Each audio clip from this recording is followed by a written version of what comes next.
ओम नमो भगवते वासुदेवाय। ओम नमो भगवते वासुदेवाय। ओम नमो भगवते वासुदेवाय।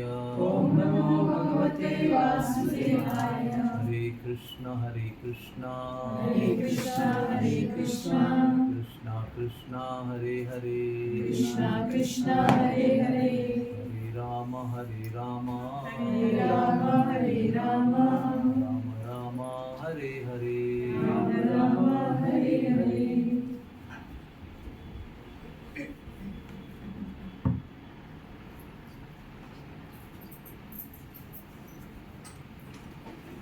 तो हमारा जो भारत देश है और सनातन धर्म, इसके अंदर अनंत उत्सव है। उत्सव का अर्थ क्या होता है? हमारी चेतना को उच्च यानी ऊपर की ओर, प्रगति की ओर, भगवान की ओर ले जाने वाला जो समारंभ होता है, समारोह, उसको उत्सव कहते हैं।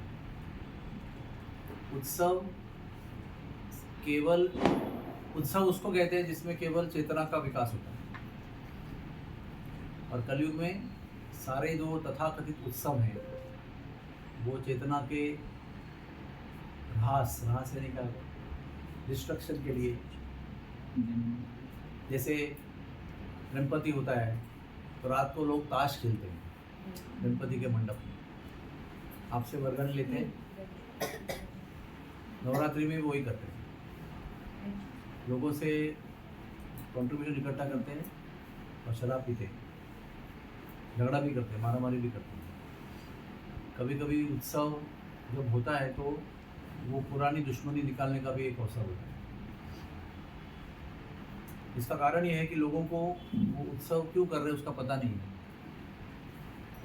तो जब भी श्रीनाथ जी ने प्रवेश किया भगवान ने, तो मेरे मन में वो हम लोग कहाँ रुके थे, ये सारा अज्ञान की वजह से है, क्योंकि उसके विषय में ज्ञान नहीं है। इसके लिए उसका रूपांतर अभी, धाम का रूपांतर टूरिस्ट स्पॉट में हो गया है, क्योंकि नॉलेज नहीं है। उत्सव का, दिवाली का या और किसी भी फेस्टिवल का रूपांतर अभी केवल अच्छे कपड़े पहनना और अच्छा खाना, यहाँ तक सीमित हो गया है। क्योंकि ना दादा को मालूम है, ना पिता को मालूम है, तो बच्चों को भी सब मालूम पड़ेगा। इसलिए हमारे भागवत में लिखा है, पिता न सस्यात् जननी न सस्यात्। किसी को पिता बनने का अधिकार नहीं है, किसी को माता बनने का अधिकार नहीं है, किसी को गुरु बनने का अधिकार नहीं है, या किसी को राजा बनने का अधिकार नहीं है। ये चार बहुत इंपॉर्टेंट रोल होते हैं। ये चार में से एक भी बनने का अधिकार नहीं है। जब तक आपके ऊपर जो निर्भर है उनको आप भगवान के रास्ते में नहीं लाते हो या नहीं ला सकते हो, तब तक ये चार पोजीशन आप स्वीकार नहीं कर सकते। क्योंकि माता पर बालक, पिता पर माता और बालक, राजा पर प्रजा और गुरु पर शिष्यगण, ये निर्भर होते हैं। और जब तक वो अपने ऊपर निर्भर जितने लोग हैं उनको भगवान के रास्ते पर बिठाने में या अग्रसर करने में सफल नहीं होते हैं या नहीं कर सकते हैं, क्षमता नहीं है, तो उनको इनमें से कोई चार पोजीशन में से कोई पोजीशन स्वीकार करने का अधिकार नहीं होता है। और बिना इस योग्यता के सब लोग राजा बनते हैं, सब लोग पिता बनते हैं, सब लोग माता बनते हैं, सब लोग गुरु बनते हैं। बरसाने में ना जो व्यवर कुंड पता है ना, राधा सरोवर, वहाँ से वो राधा रानी के रास्ते का जाने का रास्ता निकलता है।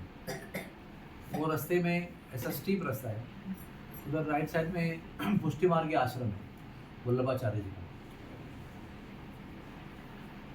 तो वल्लभाचार्य जी जब आप आए थे तो उन्होंने वो मंदिर वहाँ पर स्थापन किया है। तो वल्लभाचार्य जी वहाँ पर आए थे, ध्यान से सुनना ये बात को। तो वल्लभाचार्य जो आए थे तो वो मंदिर के बाहर एक बड़ा अजगर था, बड़ा ह्यूज अजगर, और उसके ऊपर करोड़ों चींटियां लगी हुई थी जो उसको खा रही थी। तो तो वल्लभाचार्य ने उनको देखा, तो सभी जो शिष्यगण थे उनके साथ में, उन्होंने पूछा महाराज जी ये क्या है, उनको जरा अर्थ बताइए इसका। उन्होंने कहा था कि पिछले जन्म का ये गुरु है, अयोग्य गुरु था, गुरु की पदवी ना होते हुए भी गुरु बनकर करोड़ों शिष्य बना लिए उसने। गुरु जी की योग्यता क्या है कि शिष्यों को भगवान तक पहुंचाए। वो योग्यता ना होते हुए भी करोड़ों शिष्य बनाए, और जो मर गया तो वो अजगर बन गया, और सारे शिष्य उसके चींटियां बन गई, उसको खा रही है। तो आप राजा बन सकते हो, एंजॉय कर सकते हो, गुरु बन सकते हो, चीटिंग कर सकते हो, एंजॉय कर सकते हो। उसका परिणाम क्या होगा, उसके लिए आपको तैयार रहना पड़ेगा। 7 जो जघन्य अपराध है, उसमें से एक अपराध है चीटिंग, विश्वासघात। आप मुझसे कुछ अपेक्षा रखते हो, जैसे गुरु से रखते हो अपेक्षा, और गुरु ढोंगी है, समझो भोंदू है, तो वो शिष्यों का विश्वासघात कर रहे हैं। पति पत्नी में श्रद्धा होती है, लेकिन अगर कुछ गड़बड़ कर देते तो विश्वासघात हो जाता है। तो मांसाहार, परस्त्री गमन, दूध क्रीड़ा और नशा, और आग लगाना किसी के घर पे, या किसी का वध करना, या झूठ बोलकर विश्वासघात करना, ये 7 जघन्य पाप बताए गए हैं। इसका भी नॉलेज लोगों को नहीं है, लेकिन नॉलेज नहीं होना ये एक्सक्यूज नहीं है। मैं हमेशा एक एग्जाम्पल लेता हूँ, कभी भी याद रखना। पुराने ज़माने में ज़मीन पर बैठकर चूल्हे पर खाना बनाते थे, अभी हम लोग खड़े होकर खाना बनाते हैं, आजकल का सुविधा है। लेकिन पुराने ज़माने में ज़मीन पर बैठकर पलटी मारकर चूल्हा जलाकर उसमें तवा रखते थे, उसमें रोटी सेकते थे, तो वो इतना इतना ऊंचाई का होता था। कभी कभी बच्चे खेलते खेलते वहाँ आते थे, मैया कुछ करने के लिए गई, तवा चूल्हे पर रखा हुआ है, तो बच्चों को लगता था कि स्टूल है, और बच्चे तवे पर बैठते थे। तो मेरा प्रश्न ये है कि तवा जो है, गरम तवा, वो बच्चे का बैक साइड जलाएगा कि नहीं जलाएगा? अरे बच्चे को पता नहीं कि गरम है, तवा है। अगर वही बच्चे ने अगर सॉकेट में हाथ डाला, उंगली डाली, बच्चों को बहुत कुतूहल होता है, कुतूहल क्या है ये, तो इसलिए घर में सब छोटे बच्चे होते हैं ना, उसमें सॉकेट में वो डाल के रखते हैं, फिक्स करते हैं उसको, यूज नहीं करते हैं, ताकि फिंगर डालेंगे तो शॉक लगेगा नहीं लगेगा? नहीं, बिजली बोलेगी तो बच्चा है, उसको पता नहीं, मैं शॉक कैसे दूँ उसको? तवा बोलेगा कि नहीं तो बच्चा है, मैं कैसा उसका बम जलाऊं?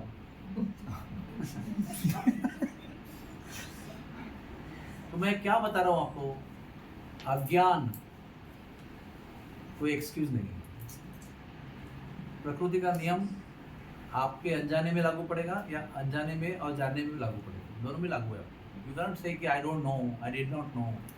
ट्रेन में बैठ गया और किसी आके टिकट पूछा और दंड किया, तो यू कैन से कि मुझे पता नहीं था कि टिकट निकालना होता है, या मुझे लगा साधुओं को फ्री होता है, ट्रेन में बैठ गया। लेकिन वो रूल ऐसा नहीं होता है ना, we have to know the rule of the place और जीवन। तो मैं इसलिए बता रहा हूँ ये कि हमारा शादी करने के पहले से ही ये कर्तव्य है कि शादी के बाद जो अगली पीढ़ी आएगी उनको नॉलेज देनी। जन्म देना ही होता है तो कुत्ता बिल्ली भी जन्म देते हैं, तो क्या बड़ी बात है, हम लोग क्या बड़ा तार तोड़ रहे हैं, है ना? हम लोग ने क्या बड़ा काम किया? कुत्ता बिल्ली चूहा पंछी मछली सब बच्चे को जन्म देते हैं। What is the big thing?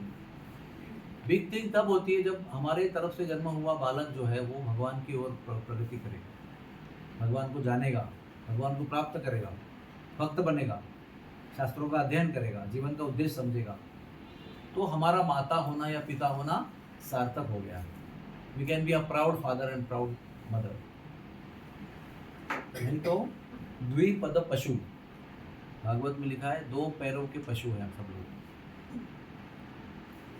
Generally 4 पैर होते हैं, इसमें 2 पैर होते हैं। प्रोग्रेस है ना, प्रोग्रेस की वजह से 2 पैर होते हैं, लेकिन अगर वो वैसा व्यवहार नहीं करेंगे तो 2 पैर वाले पशु बन जाएंगे। इसलिए हर माता को, हर पिता को, हर दादा को, हर दादी को, हर नाना को और नानी को हर एक उत्सव के बारे में पता करना जरूरी है। Let not the festivals go and pass by in your life. हाँ, दिवाली आ गई, दसरा आ गया, ये हो गया, वो हो गया, शरद पूर्णिमा आ गई, चलेगी। हम सबको पता होना ज़रूरी है, और हम लोगों को अगर पता नहीं है तो हमारे बच्चों को पता नहीं होगा। अगर उनका बच्चा को पता नहीं होगा तो उनके बच्चों को पता होगा नहीं होगा। जैसे धारा मैडम को पता होगा तो ध्रुव का पता होगा, डॉक्टर जयेश को पता होगा तो ध्रुव को पता होगा, और डॉक्टर जयेश धारा को पता होगा और ध्रुव को नहीं बताएंगे तो ध्रुव को पता नहीं होगा। और अगर धारा और जयेश ध्रुव को नहीं बता रहे हैं तो ध्रुव को क्या करना चाहिए?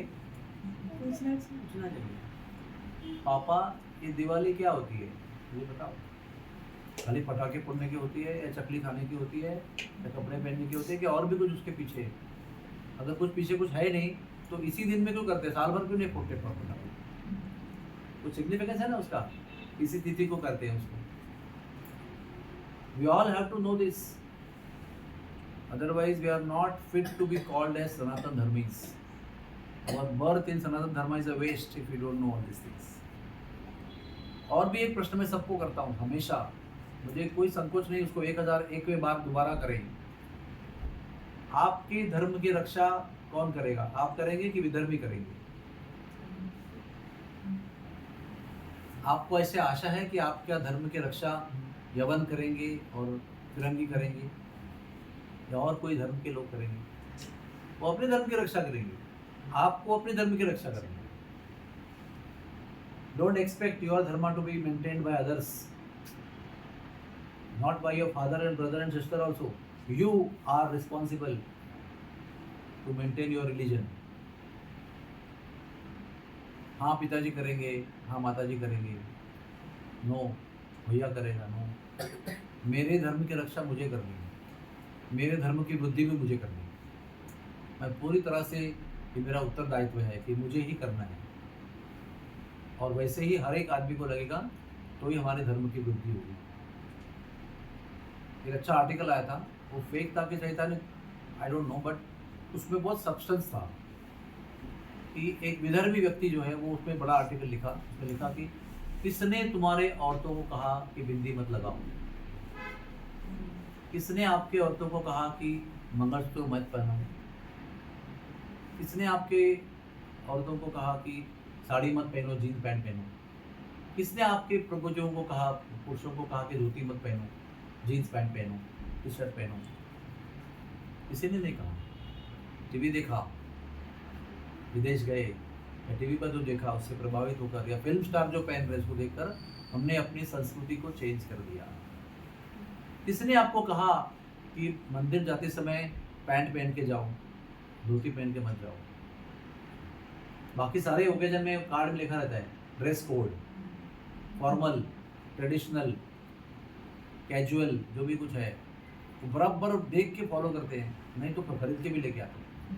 लेकिन मंदिर में जाने के लिए कोई ड्रेस कोड हम लोग फॉलो नहीं करते। या रिलीजियस फंक्शन है, वही किसी घर में पूजा है, किसी का विवाह संस्कार है, या किसी का गृह प्रवेश है, या किसी का और कोई नामकरण विधि है, या और कोई संस्कार में से एक संस्कार है, तो क्यों नहीं हम लोग उस समय वो धार्मिक विधि के अनुसार ट्रेडिशनल ड्रेस पहन के क्यों नहीं जाते? और ड्रेस का पर्पस है कि आपके धर्म की पहचान है। वो आप जो ड्रेस पहनते हैं उससे लोग समझते हैं कि ये हिंदू है, या ये वैष्णव है, ये हरे कृष्णा वाले हैं, तुरंत पहचान जाते हैं। जब आप हरे कृष्णा का ड्रेस पहनते हैं, तिलक धारण करते हैं, कंठी धारण करते हैं, तो लोग आपको देखकर हरे कृष्णा कहते हैं, और नहीं भी करते हैं तो समझ जाते हैं कि हरे कृष्णा वाले हैं। तो आपका जो पहराव है और जो आपको जो अलंकार है वो बताते लोगों को कि आप कौन हो। और जब आप विदेशी वस्त्र पहनते हो तो आपको लोग समझते हैं कि ये है तो भारतीय, लेकिन वहाँ के विचारों से प्रभावित हो गए, वहाँ के हेयर स्टाइल से, वहाँ से बोलने के स्टाइल से, वहाँ के पहनने के स्टाइल से, वहाँ के व्यवहार से बहुत प्रभावित है, इसलिए उसी को अनुकरण कर रहे हैं। अपना संस्कृति छोड़कर दूसरे की संस्कृति को बड़े प्रेम से अपना रहे हैं, यही मैसेज मिलता है। और उसी को लोग आज प्रगति मानते हैं। अगर कोई जीन पैंट और टी शर्ट और आधा खुला आधा बंद और बाल छोड़ के आएंगे तो बोला बहुत एडवांस में, एडवांस विचार में होना चाहिए, वस्त्रों में नहीं होना चाहिए। वो भी संकल्पना भी गलत संकल्पना है एडवांसमेंट की, लोगों ने बनाई हुई है जानबूझ के उनको भूलभुलैया करने के लिए। इसलिए हम सब लोगों को जागना चाहिए, हर एक दिन पूछना चाहिए आज कुछ उत्सव है तो क्या है। हमारे रिलेटिव में बहुत लोग ऐसे लोग हैं कि जब भी उत्सव होता है तो वो बनाना के पत्ते लेके आते हैं, केले के पत्ते, और उस पर ज़मीन पर बैठकर भोजन करते हैं। और वो हमारे कभी लुंगी, आपके मलयालम में लुंगी पहनते हैं या वैष्णव धोती पहनते हैं या और कोई वस्त्र पहनते हैं। वो सारे जो धार्मिक वस्त्र हैं, गांव के वस्त्र हैं, धर्म के अनुसार है, वो पहनाते हैं बच्चों को और सब लोगों को ज़मीन पर बिठाकर केले के पत्ते पे भोजन कराते हैं। तो जब केले के पत्ते खराते हैं तो उनके बच्चों को पता चलता है कि आज फेस्टिवल है। तो बच्चे भी पूछते हैं आज कौन सा फेस्टिवल है, तो पिताजी उनको बताते हैं कि आज ये फेस्टिवल है। और हमारा धर्म जो है वो इतना रिच है, इतना रिच है कि हमारे हर फेस्टिवल में जो बनता है भोजन वो भी डिफरेंट होता है। वो आइटम जो बन रहा है उससे भी बालक पहचान सकते हैं कि आज होली है तो पुरण पोली बन रही है। मोदक बन गया तो आपको पता चलेगा गणपति है, और बाकी चकली लड्डू हलवा बनेगा तो आपको पता दिवाली है। और गांव में जाएंगे ना आपके हमारे, तो इतने स्पेसिफिक मेनू है कि गणपति के दिन वो सारे 8-10 मेनू बनेंगे टिपिकल। वो जो बनेंगे तो आपको पता चलेगा गणपति का उत्सव है। इतनी हमारी संस्कृति गहरी है, उसमें खाने का, पीने का, मंत्रोच्चारण का, पूजा विधि, हर चीज़ बहुत गहराई में सोची गई है। और हमारे देश में ये जो उत्सव है ना, वो इतने उत्सव है कि 2 उत्सव के बीच में टाइम नहीं रहता है सोचने के लिए। सोचो आप, अभी गणपति हो गया, तुरंत उसके बाद में वो होता है महालया। महालया मतलब श्राद्ध पक्ष में सब लोग बिजी होते हैं अपने तिथि के अनुसार। वो महालया जो काल है वो भाद्रपद अमावस्या को समाप्त होता है, उसमें तुरंत नवरात्रि। नवरात्रि के अगले दिन दशहरा, दशहरा के 5 दिन में शरद पूर्णिमा। जस्ट सोचो, इसीलिए इंडिया में मेंटल डिप्रेशन नहीं था पहले। जहाँ पर उत्सव लगे रहते हैं और उत्सव में लोग बिजी रहते हैं, एक के बाद उनको मन को समय नहीं है डिप्रेस होने के लिए। तो आनंद का ही उत्सव है, सब एक के बाद अरेंजमेंट करना है।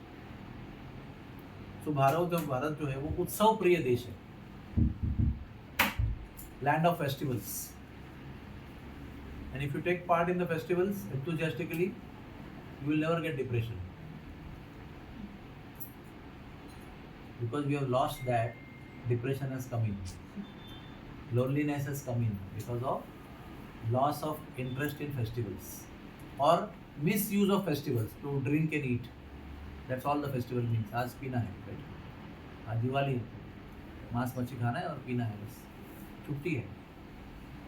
छुट्टी के ऊपर उत्सव का कोई वैल्यू नहीं है, पता ही नहीं। इसलिए मैं आज आपको संक्षेप में क्यों न हो सारे दिवाली के उत्सव का मीनिंग बताने वाला हूँ।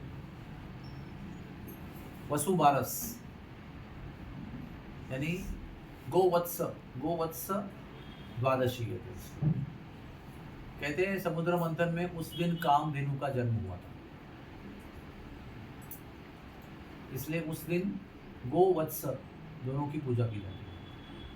उनको डेकोरेट किया जाता है, उनको चंदन लगाया जाता है, उनके पैरों को धोया जाता है, उनको चादर पहनाई जाती है, उनको माला पहनाई जाती है और उनको भोजन किया जाता है, उनका पूजन करते हैं। हमारा जो ऋण है गोवंश के ऊपर, उसको प्रकट करते हैं। हमारा धर्म जो है ना वो इतना कृतज्ञ धर्म है, हर चीज़ के ऊपर वो कृतज्ञता व्यक्त करता है। Gratitude is expressed to each and every living entity. सांप की भी पूजा होती है नाग पंचमी की, बताइए। हम लोग तो शस्त्रों को भी पूजते हैं, इक्विपमेंट एंड इंस्ट्रूमेंट्स, शस्त्र अस्त्र को भी पूजते हैं दशहरे के दिन। Living and dead both we are worshipping in gratitude.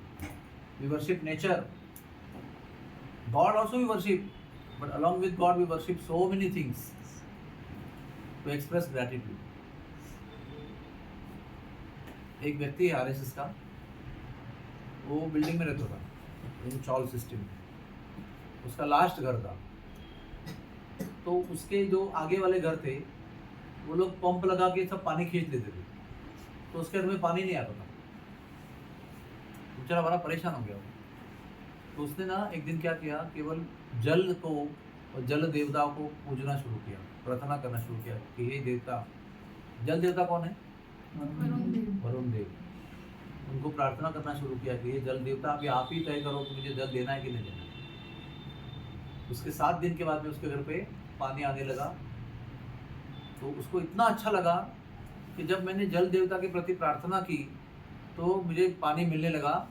तो उसने सोचा कि अभी मैं हवा को भी धन्यवाद दूंगा, वायु देवता को, पृथ्वी को धन्यवाद दूंगा मुझे मेरा भार धोने के लिए, सूर्य को धन्यवाद दूंगा प्रकाश और उष्णता के लिए। उसने कहा कि अब मैं सबको धन्यवाद दूंगा, क्योंकि सब लोग मुझे मदद कर रहे हैं जीने के लिए और मैं उनको एक्नॉलेज भी नहीं करता। सूर्य को दिखता भी नहीं कभी, चांद को दिखता भी नहीं कभी।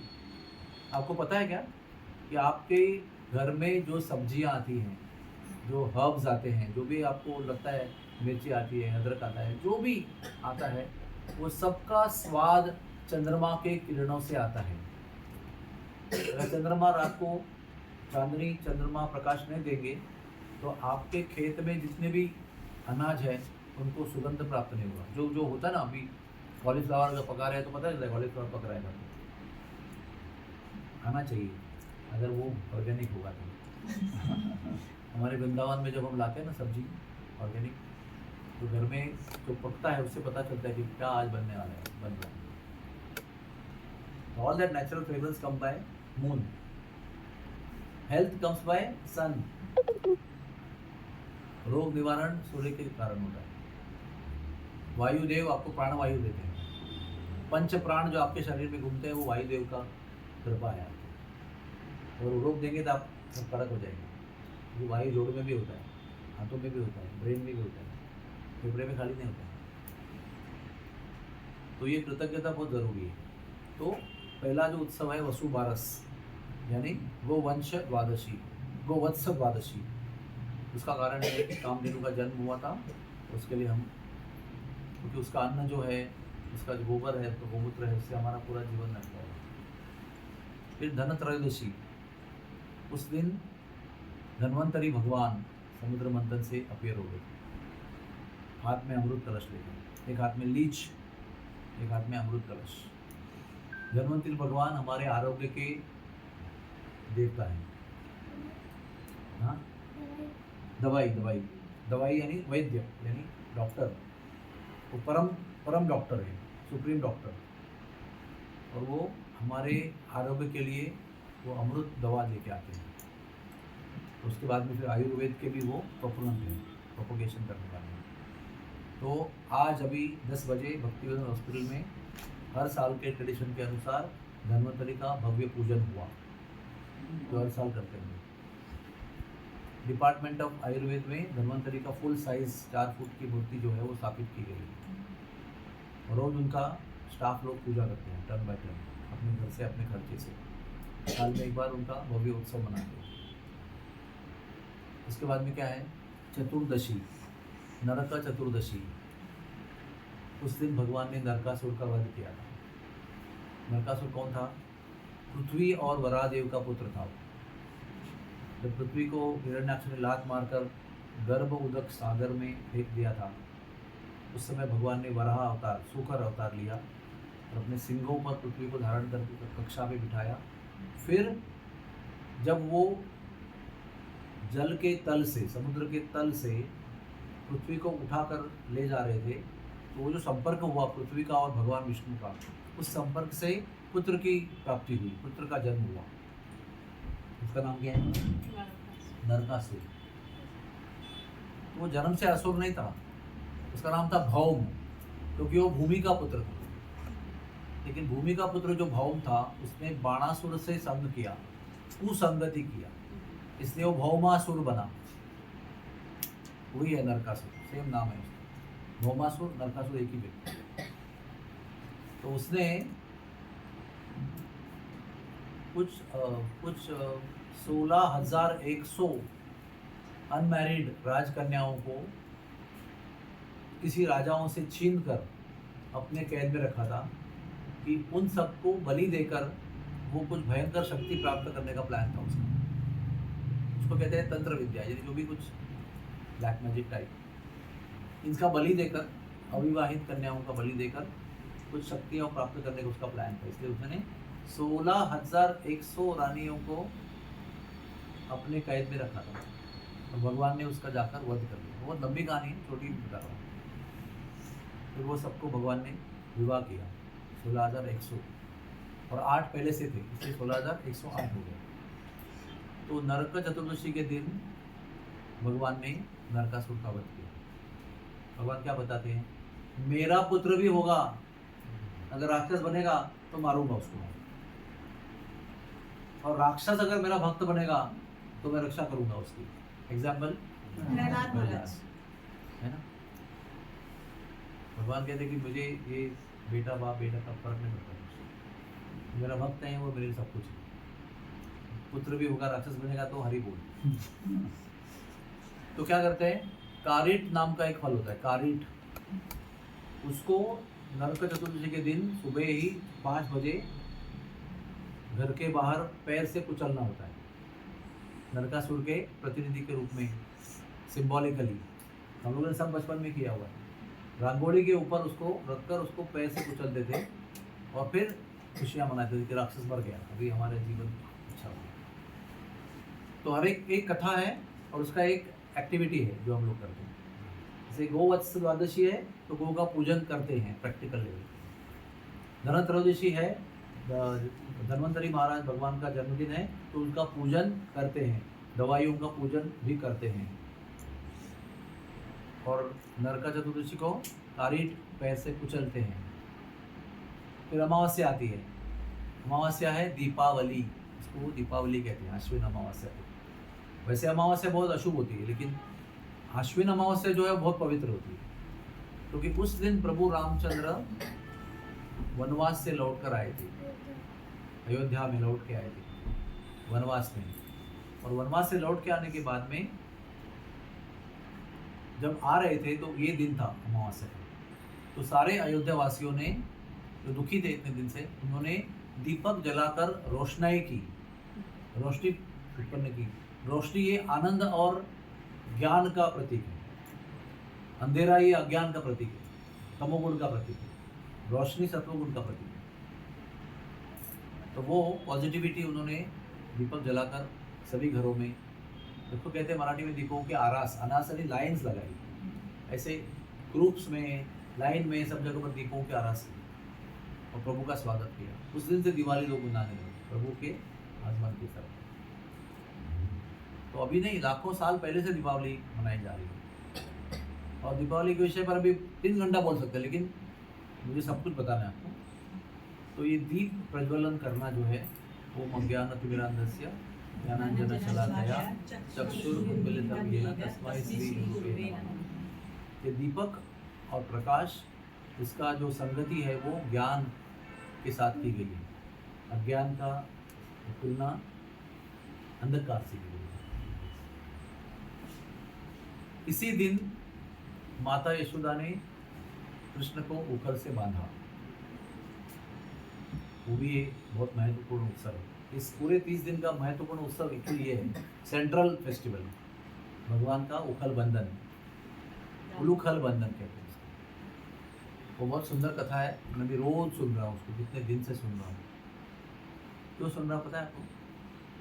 ये दामोदर मास के 30 दिन जो है, अश्विन पूर्णिमा से कार्तिक पूर्णिमा, इस 30 दिन में हर दिन भगवान दामोदर की याद करना कहा गया है। यू हैव टू रिमेंबर उखल से बंधे हुए भगवान, हो सके तो लीला भी याद करनी है, सुबह उठ के आपको रोज याद करना है, उखल से बंधे हुए भगवान।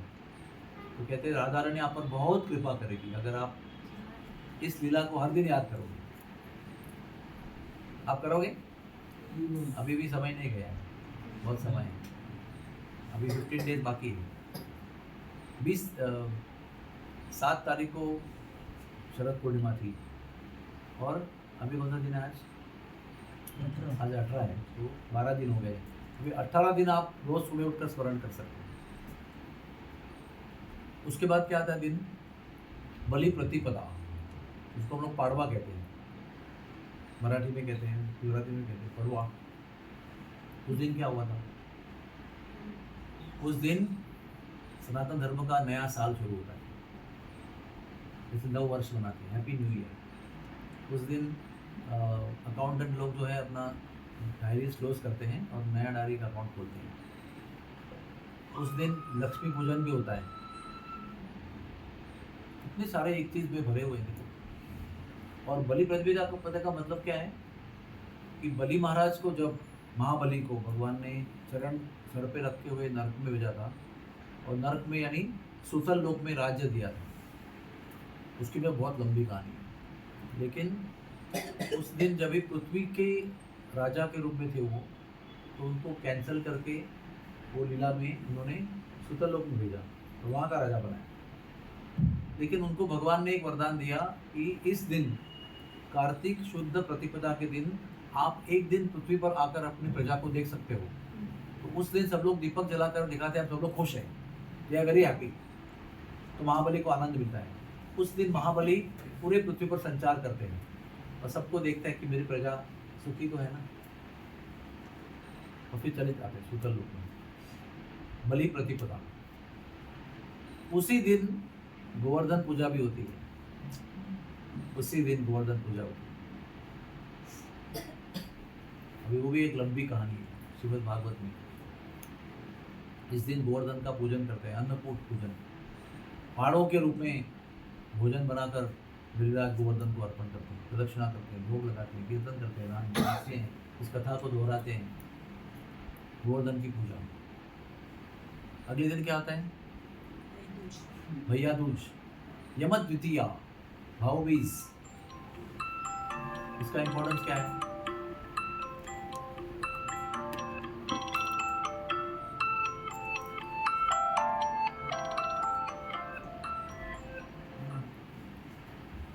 यम द्वितीया, सूर्यदेव की अनेक पत्नियां हैं।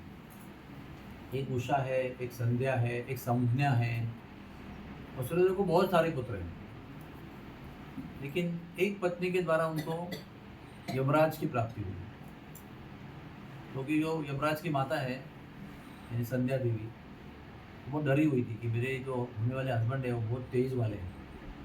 समझो अभी आपका विवाह होने वाला है, आपका जो होने वाला हस्बैंड है वो प्राइम मिनिस्टर है या चीफ मिनिस्टर है, समझो, या कोई एमएलए है, कोई मंत्री है, तो आपको डर लगे ना, बाप रे इतना बड़ा व्यक्ति की शादी हो रही है। या कोई ऐसा व्यक्ति हो जो 10 डिग्री है उसके पास, एमफिल भी है, पीएचडी भी है, एमए कई बार किया है, एमबीबीएस भी है, एमडी भी है, पीएचडी भी है। ऐसे एक डॉक्टर भी थे, डॉक्टर श्रीकांत जिचकार, इसके पास 10 डिग्रियाँ। तो जो ऐसे व्यक्ति के साथ आप शादी हो रही है, आप केवल बीए हो, तो आपको टेंशन आएगा, बाप रे मेरा हस्बैंड कितना एजुकेटेड है। तो ऐसे सूर्यदेव के साथ विवाह हुआ निश्चित, तो वो सूर्यदेव का तेज के बारे में जानकर वो बहुत सहमा गई। और पहली बार जब उनका संपर्क हुआ तो डर गई बहुत, बाप रे इतना तेज।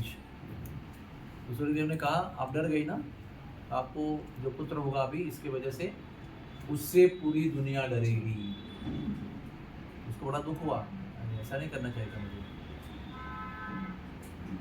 अगली बार वो जरा अपने आप को समझा बुझा के शांति से गई उनके पास और प्रेम से सेवा किया। तो उस समय उनको पुत्री हुई। तो सूर्यदेव ने कहा कि अभी इस बार आपने शांति से मन को समझा बुझा के ना डरते हुए काम किया, तो आपको पुत्री हो रही है। ये पुत्री एक बड़ी देवी होगी, नदी रूप भी होगी, और इसके नदी के जल में जो कोई स्नान करेगा वो बड़े पुत्र के भय से मुक्त हो जाए। समझ में आया आपको? One who will take bath in her water will be free from the fear of the older brothers. Tension तो है ना, घर में ऐसा जन्म हो गया है, महान व्यक्ति है, लेकिन दुनिया उसको देखना भी नहीं चाहती। आपको ऐसा पुत्र होगा तो ऐसा लगेगा आपको, बाप रे, I love him but everybody will be fearful of him. ऐसा कोई पसंद आएगा आपको? या आपसे कोई डरता होगा दुनिया भर कोई?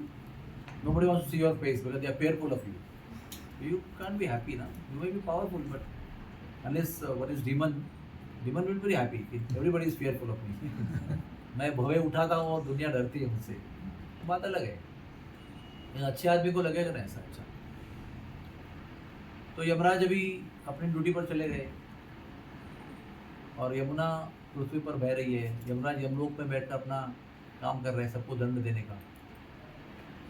तो यमुना देवी को बहुत दया आती थी कि सब इतने जीव दुनिया में जी रहे हैं, इतना कष्ट भोग रहे हैं, कैसा उनका उद्धार होगा। और पाप करते हैं यहाँ पर, गलत काम करते हैं अज्ञान में, तो मेरे भैया को मिलना पड़ता है और मेरे भैया पकड़ के तोड़ते हैं उनको अच्छी तरह से, तो कुछ करना पड़ेगा उनके लिए। तो उन्होंने क्या किया, यम द्वितीया, कार्तिक शुद्ध पक्ष की द्वितीया के दिन अपने भैया को बुलाया। भैया बहुत बिजी रहा करते थे, लेकिन बोला कि आपको आना ही है, तो वो इस दिन आ गए समय निकाल कर। जब आपका पिताजी या कोई प्राइम मिनिस्टर होगा या मिनिस्टर होगा तो कितना डिफिकल्ट है उसको मिलना, आपको भी मूड ढूंढना पड़ेगा कि पिताजी दिवाली को तो कम से कम आ जाओ, 1-2 घंटे के लिए तो आ जाओ कम से कम। तो वो एक दिन आए और भैया से कहा, भैया लोग सब दुखी हैं और पाप करते हैं और आपको मिलते हैं, आप दंड देते हैं उनको, कुछ ऐसा उपाय करो ना कि उससे ज़रा उनको राहत मिले। तो यमराज ने जवाब दिया अपनी बहन को कि तुमने ना बहुत डिफिकल्ट प्रश्न पूछा है मुझे, तो इतना आसान नहीं है, तो फांसी की सज़ा जिसको सज़ा मिल गई है उसको पूरा छोड़ ही दो आप, ऐसा बोल रहे हैं आप।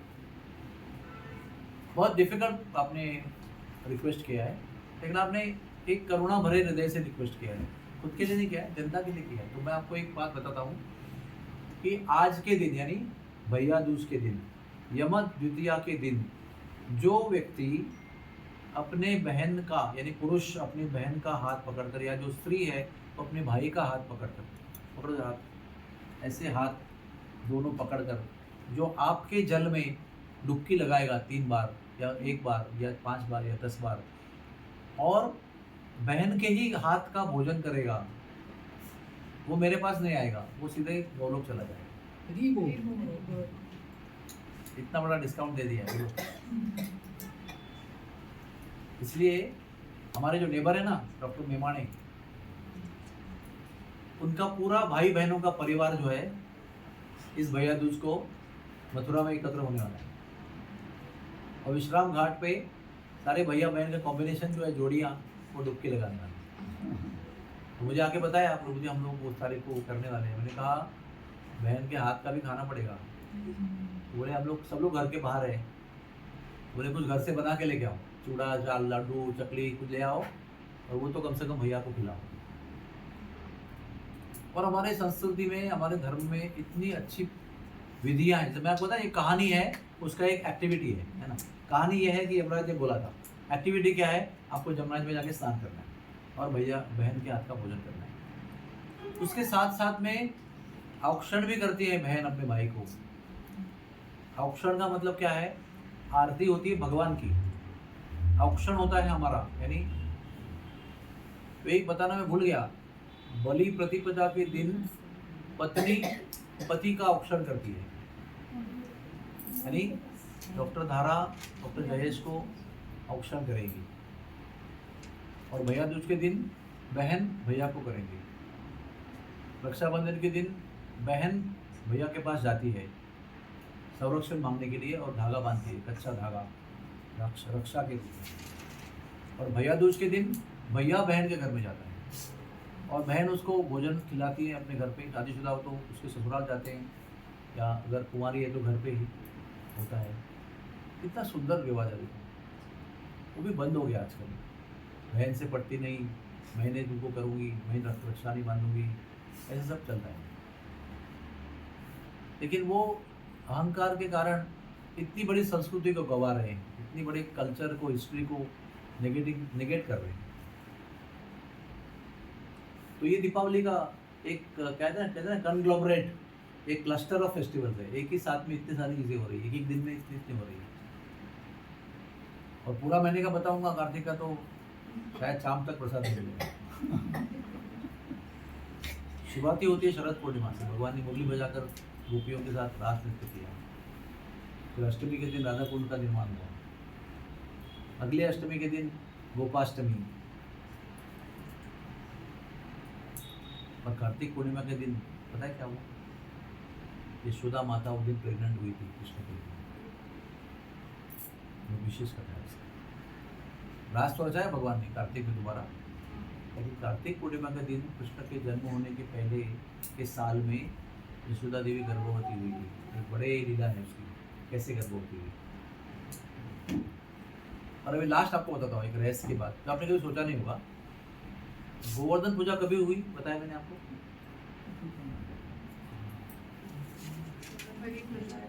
बलि प्रतिपदा के दिन गोवर्धन पूजा हुई। उसके बाद के दिन भैया दूज थी।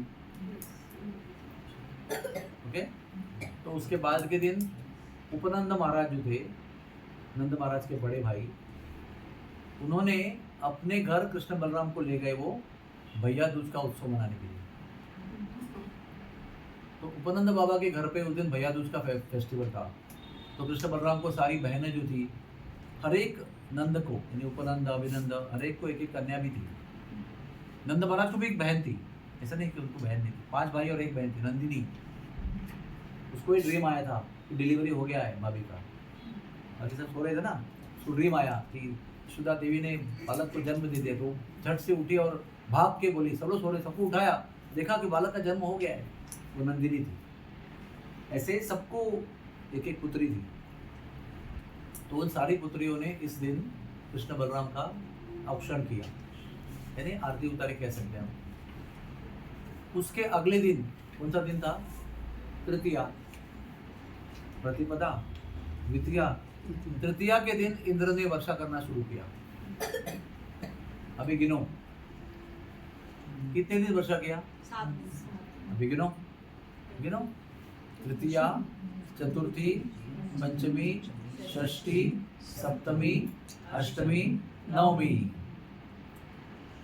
तो कार्तिक महीने के शुद्ध पक्ष के नवमी तक वर्षा हुई। फिर क्या हुआ? टैंक खाली हो गए। संवर्तक बादल के टैंक खाली हो गए, तो परेशान हो गए वो। इंद्र खुद आया और उसने वज्र मारा, तो वज्र टूट गया, लेकिन गोवर्धन को कुछ नहीं हुआ। फिर इंद्र को समझ में आया, तो दशमी के दिन वो नीचे आया।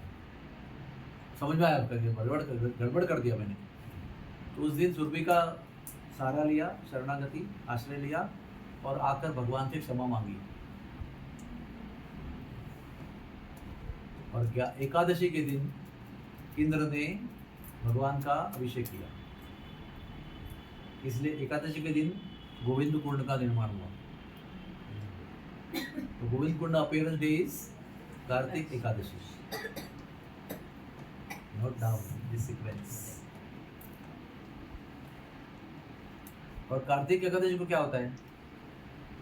देव उठावनी एकादशी कहते हैं, देव उत्थापन एकादशी।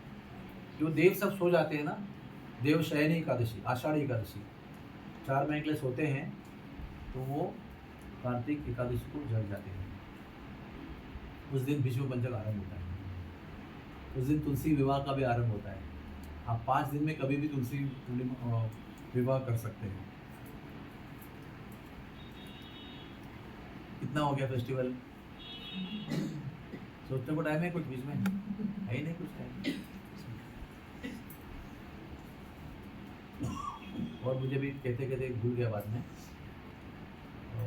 कार्तिक एकादशी के दिन देव उठावनी एकादशी, देवता सब उठ जाते हैं।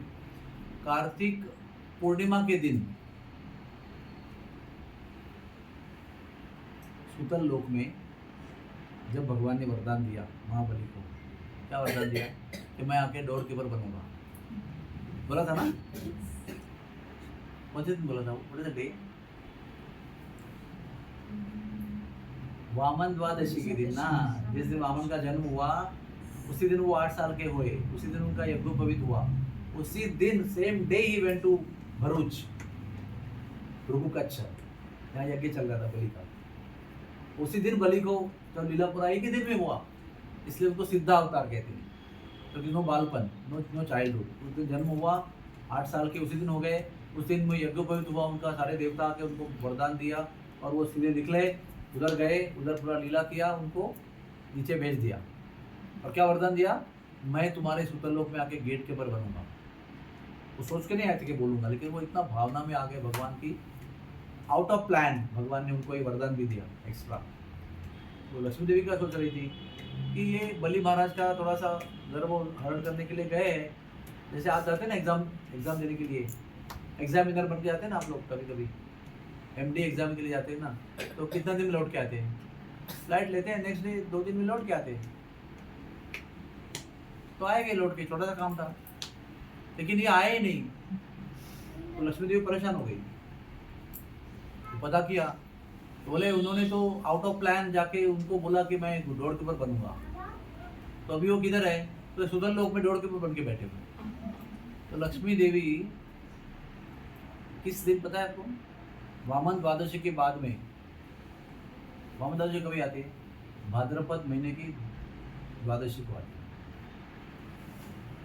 इसके बाद में वो आता है भद्र पूर्णिमा, उसके बाद में पितृपक्ष शुरू होता है। उसके पहले का जो द्वादशी है ना, उसको महाद्वादशी कहते हैं, उसमें वामन देव आए थे। और रक्षाबंधन कभी है? उसको पहले है, लेकिन मैं अभी आपको बता रहा हूँ कि लीला से बता रहा हूँ कि रक्षाबंधन के दिन लक्ष्मी देवी सुतल लोक गई और जाते ही पहले बलि महाराज को रक्षा बांधी, भैया बना दिया। तो बलि महाराज ने बोला, बहन जी अभी आपकी क्या इच्छा है, क्या आपको भेंट दे दूँ, उपहार क्या दे दूँ, दक्षिणा क्या दे दूँ? मेरे पति को वापस करो। तो वो फेंट हो गया उधर। मतलब इतना सारा मैंने त्याग करके, तपस्या करके भगवान को प्राप्त किया है, और आप बोल रहे हो अभी इतनी मुश्किल से मेरे पास आके रह रहे हैं। तो बोले कि बेहोश हो गए, तो उनको बाद में जगाया गया कि बोले बहन जी एक काम करो, मैं उनको छोड़ नहीं सकता। आप ऐसा क्यों नहीं करते? आपको वो चाहिए, प्रभु जी चाहिए ना, आपको संग चाहिए प्रभु का, तो आप भी यहीं रह जाओ, ताकि मुझे आप दोनों मिले, आपको अपने पति मिले, सबका काम फिट होता है, विन विन सिचुएशन। तो वो ठीक है बोला, सब ऑल राइट। तो उनका प्रेम देख के वो बोले ठीक है। तो वो राखी पूर्णिमा से के दिन से कार्तिक पूर्णिमा तक वो वही रही। तो चतुर्मास समाप्त हो गया, देवताओं को उठने का समय हो गया, तो लक्ष्मी जी आके बोली भैया को कि अभी हमको जाने दो। तो कार्तिक पूर्णिमा के दिन लक्ष्मी और वामन देव सुतल लोक से निकलकर वैकुंठ गए हैं। ऐसे और पढ़ाई करोगे ना तो आपको और निकलेंगे। उसी दिन भगवान का गर्भ धारणा भी हो गई थी, हुई थी कि नहीं? एक साथ में कितने सारे फेस्टिवल है, लेकिन प्रॉब्लम क्या है? अज्ञान, पता नहीं है। पता होना चाहिए, फिर आपको पता चलेगा कि कितना हमारा धर्म जो है गौरवशाली है। तो मेरी आप सबको विनती है, कोई भी फेस्टिवल आएगा ना, उसको सूखे सूखे जाने मत देना, इसके बारे में पता करो, क्वेश्चन पूछो और खुद पता करो और अपने बच्चों को बताओ, और बच्चों की रिवीजन दे लो, ताकि वो जब बड़े होके शादी करके माँ बाप बनेंगे तो अपने बच्चों को बताएंगे। और इसी प्रकार से, केवल इसी प्रकार से, और कोई पद्धति नहीं है, कोई और तरीका नहीं है। हमारी संस्कृति को आगे बढ़ाने के लिए यही एक ही तरीका है कि माँ बाप अपने बच्चों को बताएं। There is no other way. संत लोग तो प्रचार करते रहते हैं, लेकिन संत लोग की कथा में कितने लोग आते हैं? घर घर में अगर इसका पता प्रचार करना है तो माता पिता को वही करना पड़ेगा। अभी मैं यहाँ पर आया हूँ, 30 लोग बैठे हुए, लेकिन ये लाखों लोगों को पता होना चाहिए जो मैं बता रहा हूँ, लेकिन 30 लोग सुन रहे हैं, है ना? यही प्रॉब्लम है और कुछ नहीं, यही प्रॉब्लम। आप लोगों को विनती है कि आपको सबको दीपावली की बहुत हार्दिक शुभकामनाएं हैं। ये दीपावली आपको आरोग्य, संपत्ति, ज्ञान, उत्सव, आत्मा की उन्नति, आनंद दे, साथ साथ में आपको ये भी प्रेरणा दे कि हमारे धर्म की रक्षा हो और हम अपने बालकों को अपने धर्म के विषय में बताएंगे। तभी जाकर हमारा धर्म बचेगा, हमारा ईमान बचेगा, हमारा शास्त्र बचेगा और हमारे साथ हम भी प्रगति करेंगे, हमारे बच्चों को भी भगवत धाम में रास्ते पर अग्रसर करेंगे। हरे कृष्णा कृष्ण कृष्ण हरे हरे, हरे राम राम राम